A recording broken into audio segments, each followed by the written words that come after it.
What kind of offense do you run? Do you run a motion offense or do you run a continuity offense like flex or chin? Or maybe you just run a bunch of set plays and have some kind of free-flowing offense? I mean, what's the right answer? What's the best offense? As head coaches, we think about this stuff all the time and we're always trying to find kind of the next big thing. And every single one has their strengths and weaknesses. And so that's exactly what we're going to be talking about in today's episode. So if any of those things kind of piqued your interest a little bit, stay tuned. Let's go ahead and dive right in.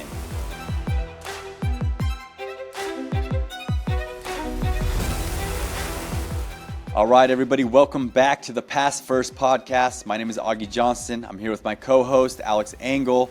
Today we're talking about man offense, my favorite topic, and hopefully yours too. So Alex, let's start this off right away.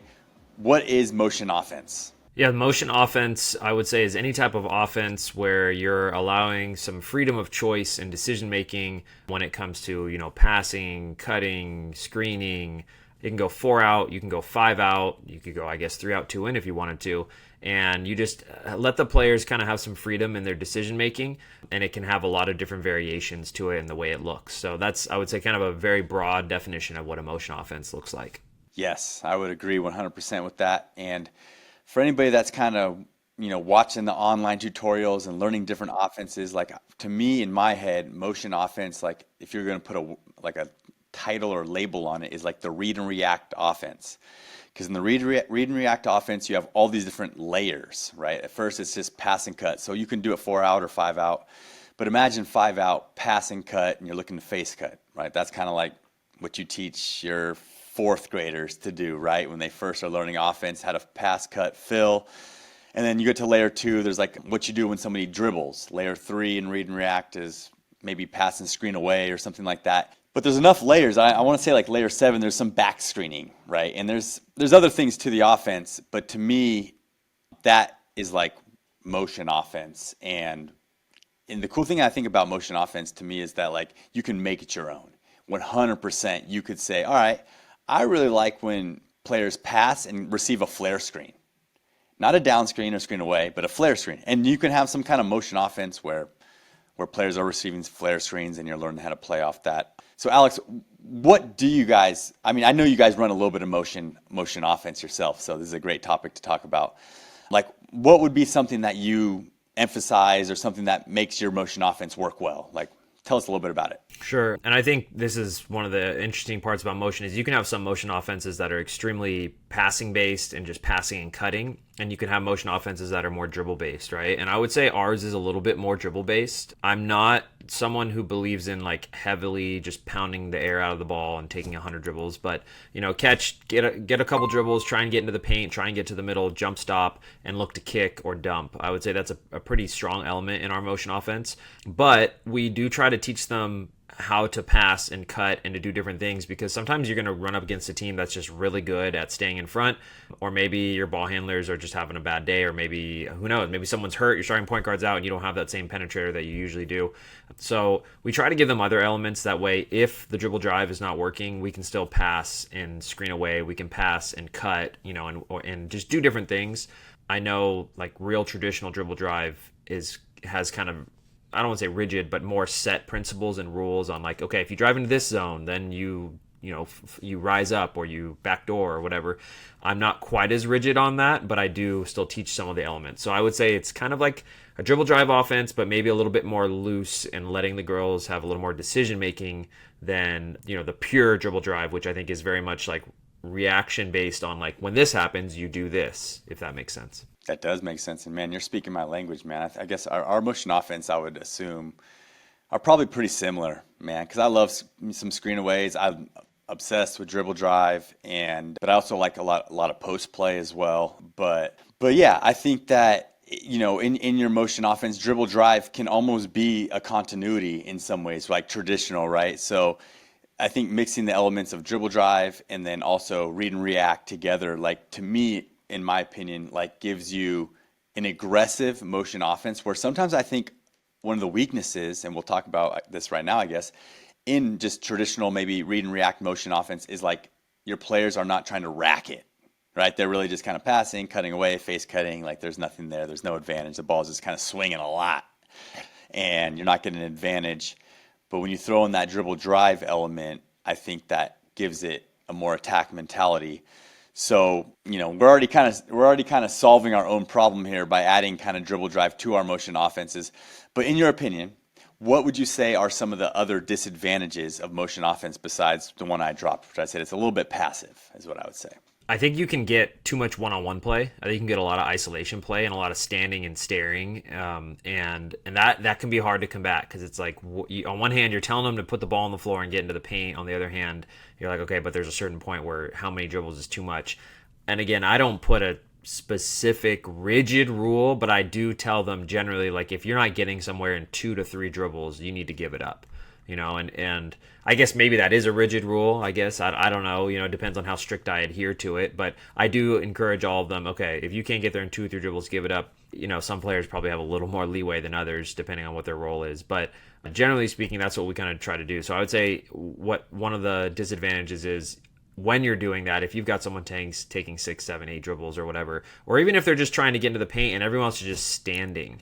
I think that's a disadvantage. Is it can cause standing if you haven't taught your players how to move when someone else is moving, right? We get a lot of ball watching on offense sometimes, and if you can get your players to do something else, back screen, flare, whatever, just interchange even, I think it can alleviate some of that, but I would say that's another problem. Totally agree with that. Yeah, way more one-on-one. As soon as you give them the right to dribble, I mean, it's tough sometimes. But yeah, I mean, it gives them the ability to play free, right? And to be in that attack mentality. So some other disadvantages that popped in my head were you don't always have certain players taking the shots, right? Like all of a sudden, your worst shooter is wide open. Those kind of shots are going to go up a lot more often than if you're in like a continuity or set play offense. Also, I would say that it takes a longer time to get good at it, right? You're kind of giving free flow, like you're telling them to go and make decisions and make the right decision and make the right pass and the right shot at the right time. And sometimes that's not always right. So I think those are a couple other disadvantages that popped into my head. But what are the advantages? I mean, we both kind of run a motion offense, so it's part of our philosophy in some ways, and we obviously feel there's more advantages than disadvantages. So let's dive in. I think the number one is, especially if you use it and teach your kids at a younger age, it allows them to become better individual decision makers and basketball players as far as they can get in the paint, they can jump stop, they can finish, they can pass, like they can catch and shoot. Like I feel like it just kind of develops you as a complete player on the offensive end because as you said, I totally agree that it's a hard offense to learn how to do correctly for younger players, right? Because they don't have all those basketball IQ decision making pieces yet. So what I think it does is it teaches them how to be a better, well-rounded basketball player. And I think the other advantage is if you can get 4 players on the court and a big, like 4 guards and a big that can all know how to dribble, it is deadly. Like you can't key on one person. You can't say, all right, we're just going to stop this play because they enter the ball to this side every time. Like you can't do that because in a good motion, you can throw the ball left, right, middle, it doesn't matter, and you'll still be able to attack and get to the rack and do all these different things. So I think that's the biggest advantage is when you get 4 players on the perimeter and 1 post that knows what they're doing, man, it's a really deadly offense because like what do? At the end of the day, all you can tell your players is, hey, you just got to stay in front of your man. And a lot of times that's easier said than done. So I think that's the biggest advantage of it. That's great. I totally agree with that. The other one that popped into my head is like when you play against pressure, right? If you play against pressure, you don't want to have to run set plays. You don't want your continuity is going to get all blown up. But with the motion offense, it's just like, all right, guys, they're dumb for pressuring us right now. Like, let's go. Let's face cut them, drive on them, all those kind of things. So that was another one that popped into my head. But yeah, the one that you said about development, I totally agree with. And part of my philosophy is like, okay, what are we going to run? Well, what do we care about? Well, one of our core values is actually development, and not just as a player, but like as a person. And just, I think part of being on a basketball team, you should be talking about self-development and just being the best version of yourself, right? So that's part of what we do. And so then you choose what you're going to run. You're like, well, what develops them the most? And like, I'm a believer that dribble drive develops players the most. Like at some point, yeah, you're dribbling too much and stuff, but like you're letting guys shake somebody with the dribble and become unguardable off the bounce, get in there and rack it tough against the big or make a nice pass or use some footwork to make, whatever, another kind of pass or some. And to me, that's the ultimate development. But then you're like, okay, well, put another layer on top of that. What else do they need to be able to do in college? Well, they need to be able to like curl screens, flare off screens, like set screens, and be able to make those reads. So then you add the screening element with the dribble drive, and I think you're getting the full picture. Okay, so we both agree that development's probably the number one reason that we run motion offense, and that it's why it's a great offense. Now, continuity. Okay, flex offense. It's a pattern that never ends. Chin is another one.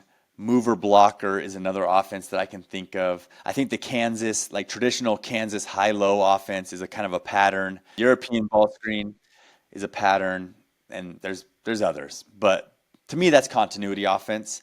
What are the weaknesses? Let's start with the easy one. What are the weaknesses of continuity offense? And have you ever ran it? And what did you think of it? Weaknesses, I think the number one is, and you kind of mentioned in the last one, maybe a high pressure defense or a team that's prepared for the continuity. If they're good at it, they can really disrupt the continuity of your offense. Now, I know on the other side, coaches will say, yeah, but there's counters to that continuity, and that's obviously very valid. I don't want to take that away. I think depending on the level you're playing at, your team may or may not be as good at those counters, as what you're hoping for, I guess I should say. And I'll give an example of, you asked if I ever run it before. I still run the European ball screen offense. It's not our main offense, but we use it as kind of a secondary option. But my first year, maybe even 2 years of being a head coach, I ran it as my primary offense. And I remember that my first year specifically, anytime someone would man us, we would use this ball screen offense, and we drilled it so much that we were really good at it, and we would kill some teams with it. Well, we played a team, we were, in our league, we were basically the second best team, and we were fighting for the championship with this other team who realistically was more talented than us. So we played them the first game, and we ran the ball screen offense. They hadn't seen it, and we played them tough, and we ended up, I think, losing by like 4. And so we're going into the second game like, okay, hey, if we can get one at their place, second round, we're not going to lose. We've beaten everyone else. We can maybe split and be co-champs. Well, they studied film on us heavy, and they just trapped every ball screen we came off of, and it was just blew our whole offense up. We lost by 30. Like, it was a completely different game, right? And that helped me realize, one, that clearly we didn't know how to counter that well enough, which part of that is on me. But two, like, a lot of those counters for those kids at that time, where I was a first year coach with them, and really they hadn't learned any of that stuff before, like, they just weren't able to do it, And so I think being in a continuity where you're doing that same pattern, it can make you a little robotic.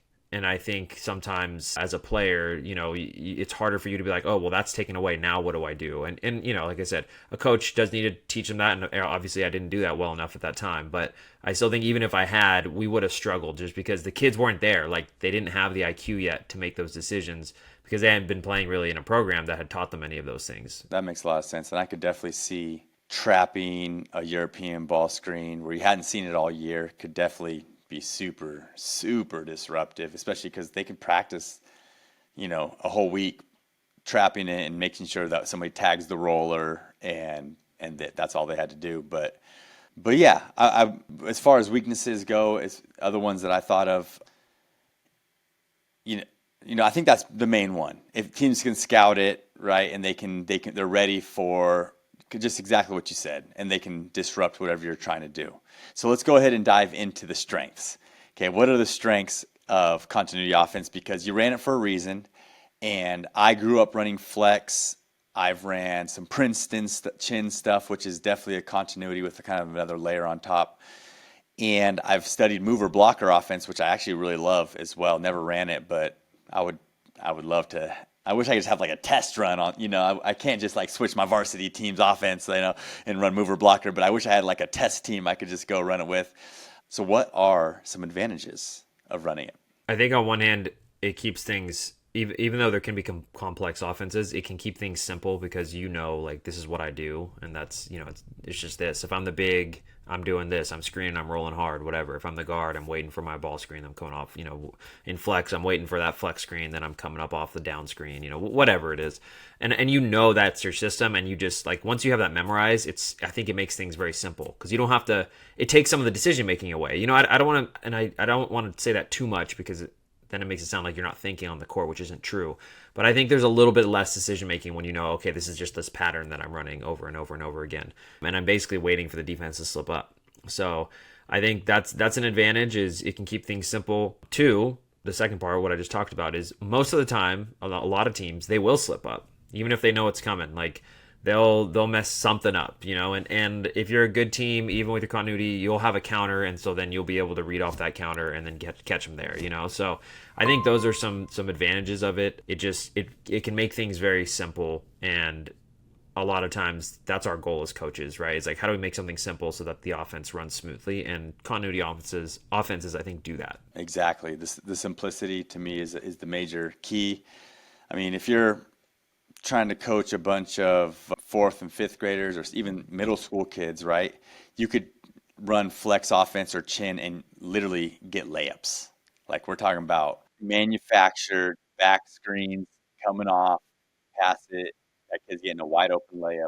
And the reason, that I would kind of warn coaches against running these things at that youth level is because it's the same reason we mentioned before. It's the development, like the development is not as strong. And I guess that was a weakness that I missed earlier, but it goes with saying, we already mentioned it earlier, but like, yeah, it's not as good for development, although it does develop, your players in some ways to set good screens. And another advantage I would say is like, as far as simplicity goes, is okay, you teach them chin, and then the other team starts switching, and then you teach them the counter, and there it is. There's your offense. So okay, this is a switching. This team switches. You're running flex. This team switches. You slip every single screen. Like you're just going to get layups. If they're like, oh, that's all we do is switch. You're prepared. You know that everyone's slipping. You're getting layups. So I do think like there's kind of two layers to the simplicity part: easy to learn and then easy to counter. Where motion offense, like man, teams will switch on our pass and screen aways, and teams will start switching that, and our players struggle to slip. It takes a timeout. Hey, they're switching, slip. And now all they do is slip for the rest of the game, no matter what. But yeah, so the simplicity part is huge, and then I also think the other strength is the manufacturing for your players. You're giving your players open layups at the basket or wide open threes, and in motion, they got to earn it with the drive. They got to attack the closeout and stuff. And so, yeah, those are just a couple more added on top. I think those are more or less the pros and cons of it. And I think that it's not necessarily a bad thing to have multiple. And I don't know, I don't know if we'd ever really talked about this, but like I have at least two offenses that we run for man, because if one I feel like isn't working well, I try something else. Or maybe like we run European ball screen, okay, because maybe if I'm playing a team and every girl on the other team is a guard, basically, their biggest girl is 5'6" or 5'7", which we run into teams like that sometimes. Okay, well, I've got 5'11", 6 foot underneath. Like, I'll go to a ball screen and put my big on the block on a roll, and either get an easy roll catch over the top or put a big on the block. But there are other teams that are big or maybe they're good at, I don't know, hedging and recovering or whatever. They trap screens. And so then we'll just space out and run motion. So I think it's good to have both. So like you can have a continuity offense in there and still run it and still have another principle as your main offense. Or vice versa. Maybe continuity is your main and you have a backup as motion. I mean, there's lots of ways to slice it. Yeah, no, I agree with that 100%. I would warn coaches, don't get too crazy. Like it gets really fun to put in man offenses. But yeah, I think if you just have one, then, I mean, a lot of people do actually, a lot of people live and die by their motion, but I don't think anybody would just have flex and that's it. That'd be pretty tricky. And man, like European ball screen, I guess it really is a pattern and it is continuity offense, but it just feels like a motion because they're putting it on the ground, So it's not as rigid. It's not quite as rigid yeah, as there's some so of many the options, and like I said, they're putting it on the ground, so it's dribble drive in some way, in some world. Maybe it's not a triple gap, but they all the same things apply, I guess. Okay, so we are now getting close to talking about set plays, and after kind of at this point in the episode, you kind of know our philosophy and know where we are. But spoiler alert, we both use a ton of set plays, maybe not a ton, but yeah, kind of enough. So why do you use set plays too? And then we'll dive into the strengths and weaknesses. I actually really like set plays as a way to break up that motion and keep the other team kind of off guard and off balance. I think it's another great way. Like you said, you want to manufacture points. Like that's a great way because when you run a set, you're like, okay, this person is getting the ball and I know they're going to get the ball, right? So I love sets for that. I wouldn't say I'm a set heavy coach, but we have, I don't know, 4 to 5 sets, and we use pretty much all of them, some more than others, but we will definitely get into certain sets throughout the game. And sometimes we'll run motion a couple times, and I don't know about you, but for me, it's just a feeling. Like, I get this feeling, I'm like, okay, so and so is hot, let's get her another shot, or so and so hasn't touched the ball, let's get her a touch, or whatever it is. Or maybe we've scored a couple times, or maybe it's the opposite, maybe we've struggled 2 or 3 times down in our motion, and I'm like, okay, let's get a different look. Like, if we go to a set that's 4 high, it's a little different look. So that's why I use sets, because I think they just break up the monotony on both ends. For offense, it's not the same thing every time, and then defense can't get used to what you're doing. Yeah, I think that was well said there. Getting your players shots, getting somebody who hasn't gotten shots yet some shots, manufacturing the wide open three, manufacturing the layup. Those are all reasons to use sets. I would say when you are using sets, and I, you have a JV coach, I got a JV coach, we watch our JV coach, our freshman coach, whatever. We run club programs. There's all kinds of players. We want to coach our coaches, and sometimes a mistake that I'll see some coaches make is they'll try to call a set late. So you got to call your sets early, to me, right? Whether it's a timeout, you can call it obviously early, but you got to give everybody time. I mean, it's like there's time to get to their spots, and there's time to process it in their head. So with that said, the reason to do that is because if you call it too late, then they're going to be in the wrong spots, or if they're going to start having pressure, right? So let's talk a little bit about the disadvantages of running sets. We know we can get our players shots. What are some of the disadvantages? Definitely that if they do a good job of denying the entry, then you're gonna struggle to run the set, right? If they know your sets well, and you run, like, let's say you only run 1 or 2, and they have an advantage over them as far as film advantage, they know what you're doing, you can completely disrupt it every time. And we played a team for a couple years in a row, actually, that they used to run a certain entry into everything they did, and it was all like, it was basically a set every time down into kind of like some continuity. And we had scouted, and we're like, okay, if they can't enter the ball to the left, they literally cannot run their offense. And so we would just overplay the left, and they just couldn't. And it was like multiple games, same thing. We just couldn't get into their offense ever, and we were able to win every time we played them. And so that was something that, if you're relying on sets that heavily, like, you have to know that at some point any good team is going to film that, or watch your film and scout that, and they're going to take that away. And so that's a major disadvantage to me for sets. I think the other one is just what we talked about earlier, of the flip side of the development piece. Sets are not developmental at all. I mean, they're run to here and then screen to here and then do this. Like, it's the least amount of thinking that you can probably do. Now, again, just like in anything else, you're always going to say, if this is taken away, you should think like a basketball player and counter. But it's not really teaching that. It's teaching you to go from point A to point B and B to C, and then run the play. And so I think those are some of the disadvantages to running sets. Totally. And I always try to give my players credit when they break out of a set, because as long as they're not like being selfish or something, but they recognize, like, dude, this guy's just pressuring me. I'm supposed to reverse it. I'm on the right wing, and there's no help side. I'm just going to rip it, and they break out of it. And I'm like, okay, yeah, as long as you create an advantage. Or, like, they're supposed to do a dribble handoff to start the play or something, and like the other team, is trapping them or something, and the player doesn't hand it off. He just keeps it, like, oh, they're about to trap that. You just ran a keep, you countered, now you're getting a layup or something. That's cool, I think. But I will argue a little bit that, and this is kind of an argument I've been thinking about lately, is like, with not just set plays, but with zone offense a little bit and stuff, is in zone defenses. Everyone says set plays don't develop you. But if you go play in college, you're going to have to learn a gang of set plays, right? You're going to have to run them well.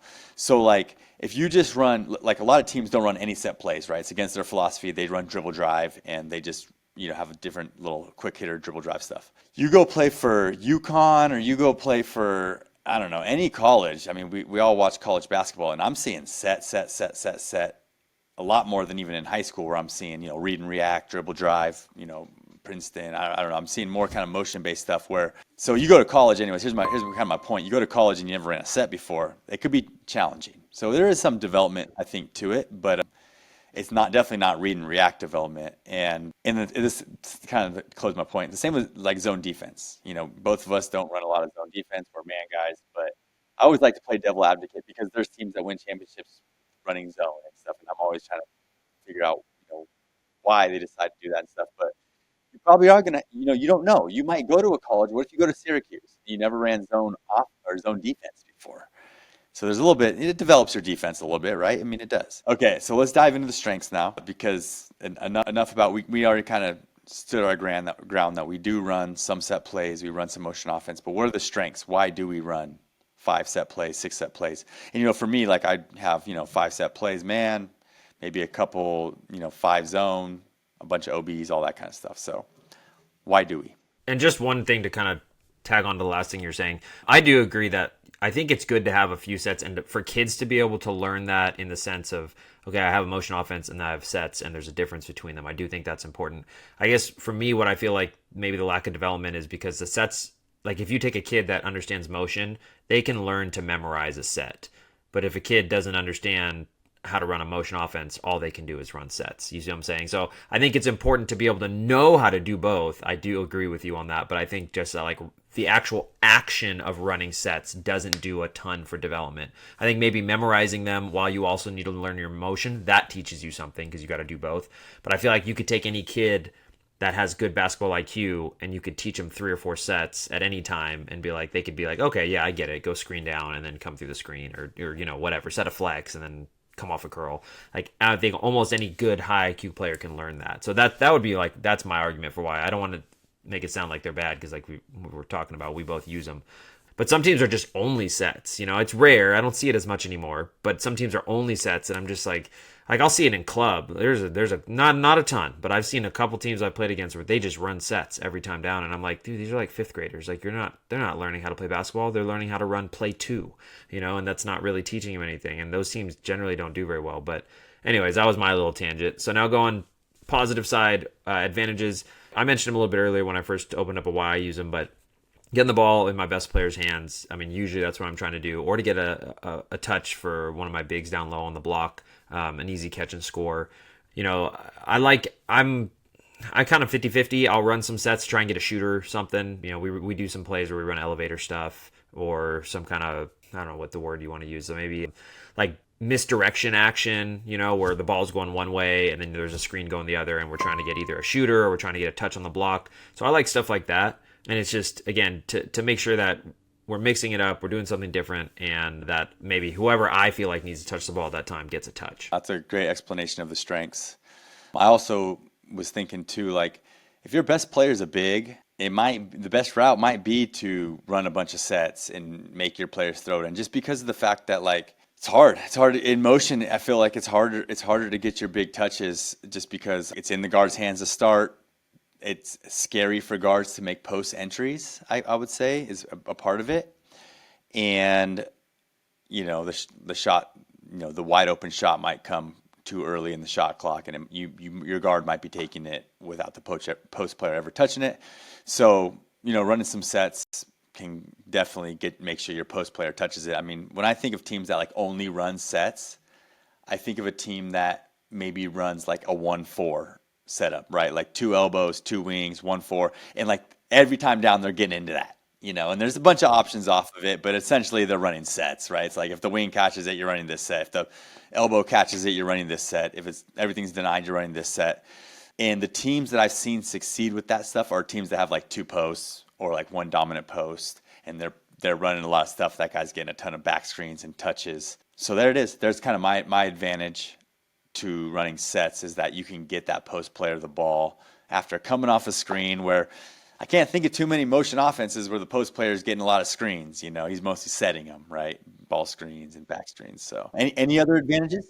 Oh, I was gonna say we know that guards don't love giving the ball inside, especially as the game has changed. Like the game is just so much more guards taking shots, and maybe 30 years ago when it was more post dominant, that was more of a look. But I feel like nowadays every coach at some point is yelling at their players, give it inside or get the post to touch or give it to, whatever it is. And so I think, yeah, sets are a good way to make sure they get some touches too. Yeah, and just maybe this is another little tangent, but everyone loves dribble drive these days. We feel like it develops our players and stuff. It allows you to, and a big reason people like it is because it allows you to play inside out, right? Like you're getting drive and kick threes, you're getting layups at the rim. Analytically, those are the kind of the best shots. And, post play, people look at the post play and they're like, oh, the points per shot is low. Like post, you feed your post, they go and do a move and they get a shot. Like the point per shot is low. Like we don't want that shot. But like are we trying to play inside out? Like if we're trying to play inside out, like dribble drive, drive and kick, then why aren't you getting your post player the ball? You can play inside out super easy and get some buckets and yeah. So like I don't know, just been thinking about playing inside out more, and that was kind of like by the end of our summer, I was really preaching it to our freshmen, our JV, our varsity guys, like we just want to play inside out. I don't care if we're passing a screen away, but the ball's going to go inside out. I want you guys to kick it out when there's help defense there. And then it just kind of came clear, like it's way easier just to throw it in the post and play inside out. And so I just saw it happening in practice, like, okay, inside out, makes the post player touch it. And there's, okay, play 5-on-5, go. And then the post player's getting it, and we're getting way more threes, way more just playing off closeouts. So anyways, that was a bit of a tangent, but playing inside out, I think, is huge. And that, to me, that's a little bit more of a motion thing. But yeah, so final thoughts here. We already know, you like motion offense. You run a lot of set plays. You do run some continuity. Where's the future of your man philosophy? Kind of the whole idea of a motion offense. I think that's something that I will continue to use. Now, we don't know what everything is going to look like in the future. Something could come along that maybe changes my mind on that. But I think the next step for me with my man philosophy is just getting my kids to be better decision makers. As far as, like, I feel like right now our team compared to 3-4 years ago is better at understanding the concepts of get to your space, dribble drive, jump stop, make a couple decisions from there. I think we're still working on, okay, maybe we're struggling with that. Now, screen away, slip, curl the screen, like that type of stuff. I still see a lot of, okay, when we do pass and screen away, we just kind of set a weak screen and they rise up and they just kind of, it's almost like a replacement, it's just like an interchange. I'm like, well, we didn't really get an advantage out of that. Like, you got to see that your offensive player got a piece of them on that screen, curl it, So I think just the better, higher IQ decision making, and that's what I see from really good high school teams is like, okay, they don't just understand dribble drive, but they understand all the counters and like when to backdoor and when to curl and and all that other stuff. So for me, I think that's the next level, is trying to get kids there and continuing to kind of have that motion base, but still to always have a mix of what you just talked about with some continuity and some sets. I believe that you should have a kind of well-rounded offensive philosophy. I don't want to be someone that's so spread out that we're jack of all trades, master of none, right? Like, that's not good. But I do want to have, like, okay, this is what I hang my hat on, but if my hat ain't hanging good today, then I'm going to have some backup options that we're still solid at, and it doesn't need to be a million of them, but at least like 2 or 3 that we can go to and say, okay, here's something different. Because sometimes, no matter how good you are, your offense, you're either going to have an off day, a team's going to be better defensively than you expect. They're going to do something different, and you've got to be able to adjust. And if you only know one thing, that's kind of my offensive philosophy. If you only know one thing, you're just hoping that every time it's going to be the right thing. And I think that's dangerous. I think it's hard to win and be really successful if you do that. That was well said. I totally agree with all that, and it makes me want to really consider what our secondary offense is, because we run maybe more of dribble drive as our second offense, traditional dribble drive, and then our main offense more of a motion. But yeah, I mean, I do believe that it's a good idea to have another offense, and this is why I've been considering a couple of them, even European ball screen offense, lot for 2 bigs. Right? If you don't know what team you're going to have, you might have 2 bigs all of a sudden, and you can run motion offense with 2 bigs, and one guy's kind of, their perimeter big's a screener and a ball screener and a screen away guy and, a ball mover and stuff. But I mean, you got a chance to play with 2 bigs. You got a chance to go inside with 2 people. Like, you might want to run something different. It might be European ball screen, or the mover blocker has 2 bigs. The Kansas stuff has 2 bigs. So yeah, I totally am with you 100% on, I want to run an offense that develops the players the most. Like, that's important to me, and I think that actually does help you win more games when it comes to, teams are going to be scouting and all that kind of stuff. You want to win games. You want your players to counter. You want your players to have freedom. And that's a big one too of this overall philosophy, is like, I want my players not to have to go A, B, C, D. I want them to come down and be like, dude, this guy can't guard me. I'm going for 30 tonight. Like, give me space, and then we can just do that, and then we win. And then it comes down to, okay, develop your players. If you're going to just give them space and let them go, then get them good so they can play in that space. And that's all part of the development philosophy too. So there it is. There's my bit. we went hard on these different offenses here. Talked a lot about a lot of different things. Hopefully you guys liked today's episode. If you did and you're watching on YouTube, please hit that subscribe button, share it with a friend. And with that said, we'll go ahead and catch you guys in the next episode. Thank you guys so much for watching.